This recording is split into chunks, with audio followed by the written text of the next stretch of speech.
Alright, buckle up people. This is not your average update. Something huge just happened in Europe and it's sending shockwaves all the way to Tel Aviv. So, let's get into it. Netanyahu trapped after more European nations make shocking U-turn. And yeah, I mean trapped, politically and diplomatically. The mask is slipping fast and some European countries are finally starting to wake up to the monster Israel has become under Netanyahu's terrorist regime, who has made getting food in Gaza a suicide mission.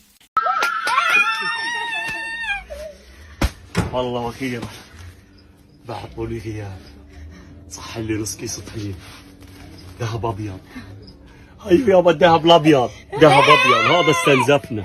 Now here's the tea. Israel, its settlers and the clique of far-right fanatics running the place thought they had the EU on lockdown, like business as usual, sell them weapons, get some sympathy and keep bombing Gaza with impunity. But the Netherlands just flipped the script. They didn't just whisper disapproval like some cowardly nations. No, they've gone full throttle. They've formally labeled Israel's far-right ministers, Ben-Gvir and Bezalel Smotrich, as persona non grata, straight up banned them from setting foot on Dutch soil, and are even calling them out as terrorist sponsors. Yes, you heard that right. 2 Israeli ministers being called out like mafia bosses who bankroll bloodshed. People thought when the Netherlands added Israel to that list of restricted nations, it had to be some clerical error, right? Like, surely no EU state would have the guts to challenge Israel like that. Well, wrong. Dead wrong. The Dutch knew exactly what they were doing, and they're not backing down. They've made it clear. Israel under Netanyahu is not just committing war crimes, it's exporting terrorism through its leaders. That's a level of clarity we haven't seen in a long time. And it's not just the Netherlands. France has announced it's going to recognize Palestine, and their foreign minister basically roasted anyone who dared criticize them for doing so at the UN. Let me know what you think in the comments. Do you believe more countries will follow the Dutch and start banning Israeli ministers? And if you've watched this far, God bless you. I really appreciate you. Just one thing. Please like this video so more people get to hear this story. And don't forget to subscribe so we can keep pushing these narratives that the mainstream media tries to silence. This idea was challenged and threatened by an indefinite extension of military operations of Israel in Gaza, which for a long time no longer have a military or political justification. Massive displacements of populations, civilian victims in the tens of thousands, families turned apart. Places of worship, hospitals, and schools bombed, humanitarian food distribution becoming bloodbath. Devastated by war, Gaza is today a charnel house where the corpses are looking famished and the spirits are becoming desperate. After so much suffering, how can we be thinking of peace? This idea is also threatened by the accelerated pace of the settlements in the West Bank, by the extremist settlements who are uprooting olive trees, burning schools, and are chasing Palestinians away from their houses under the lenient eyes of the Israeli authorities, by the mixing up of the Palestinian Authority in such a way that undermines the very possibility of a state to exist, and by the Knesset, who last week voted in favor of complete annexation of the West Bank. Given these facts, how can one remain hopeful? On both sides, those who are rejecting these ideas seem to be winning. In those who are saying that the Palestine has to be from Jordan to the sea on the one hand, and those who are dreaming of the great Israel on the other hand, and the idea of the 2 states is moving farther and farther away. We absolutely cannot resign ourselves to this situation. Now in the middle of this, another major European country steps in, Norway, who already recognizes Palestine, stood tall at the UN Security Council and absolutely shredded Netanyahu with facts and fire. Right now, and as laid out by Prime Minister Mustafa, there is an acute economic crisis in Palestine, threatening the very foundations of the state, the fabric of life, with the running of schools and hospitals and all public services, frankly, everything that has been built over the last 30 years. We need to stop this bleeding. Stop Israel from holding back clearance revenue transfers. Stop access and movement restrictions. Stop the expansion of settlement activities, which are confiscating land, hindering agricultural activity, and hindering trade and economic progress. While we should not bail out Israel, donors must stand by Palestine through direct support of the government in this critical situation. This is one of our group's strong recommendations.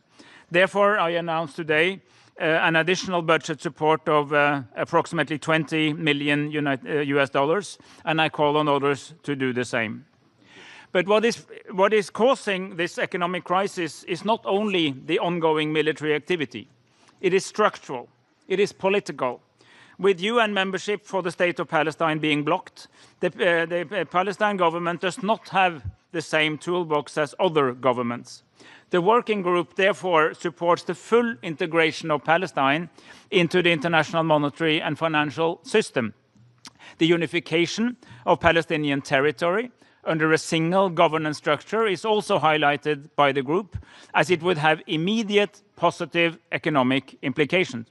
And of course, the working group is clear that economic initiatives or incentives can only complement, not replace, the political process.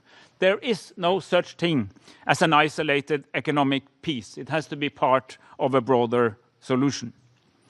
Our discussions have drawn on earlier outcomes of the AHLC meetings, the Ad Hoc Liaison Committee, which, by the way, has been ad hoc for 31 or 32 years, and the Global Alliance for the Implementation of the Two-State Solution, and we will continue our work in both. During the upcoming UNGA high-level week in September, Norway will call again for a ministerial HALC meeting at ministerial level, and there will be an opportunity to elaborate more on this issue. You know what this all feels like? The beginning of the end of the untouchable status Israel has enjoyed in Europe for decades.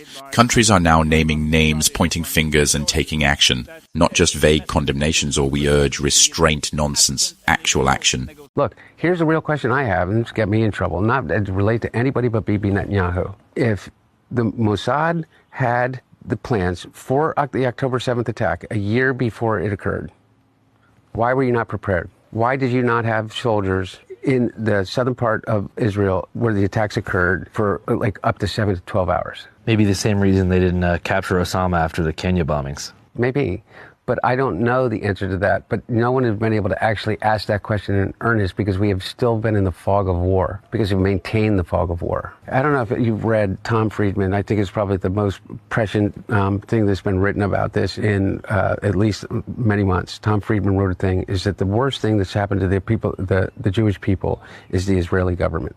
Jewish people globally. The threats to their lives, the anti-Semitism that it has generated, the implication that if you are a Jew that you support Netanyahu, by the way, not Israel, not the right of Israel to exist, not that you aren't a Zionist as my father is a Zionist, not that you do not believe that Israel and the state of Israel is sacred, but that you are associated, almost implicated with the horrific acts of Bibi Netanyahu, of a man who last night went on TV and said about the awful sacrifices that he's had to go to because his son has had to cancel his scheduled wedding twice now.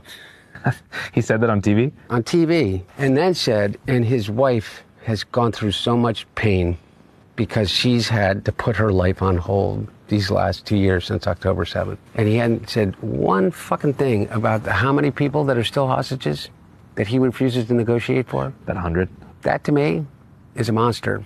So while Netanyahu thought he could fly into Europe for some photo ops, shake a few hands, and polish his dictator image, he instead walked into a diplomatic ambush.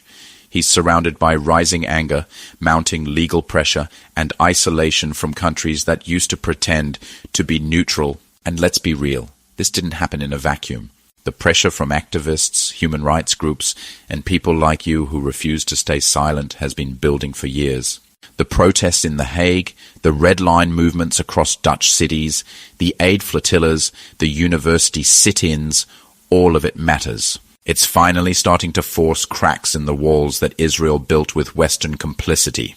So here we are. Netanyahu is politically boxed in. His war criminals are being treated like the terrorists they are. European countries are recognizing Palestine.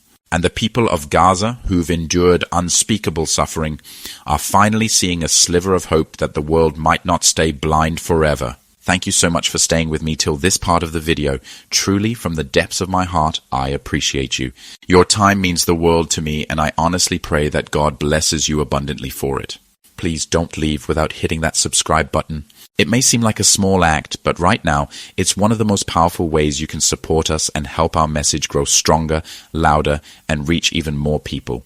Thank you again.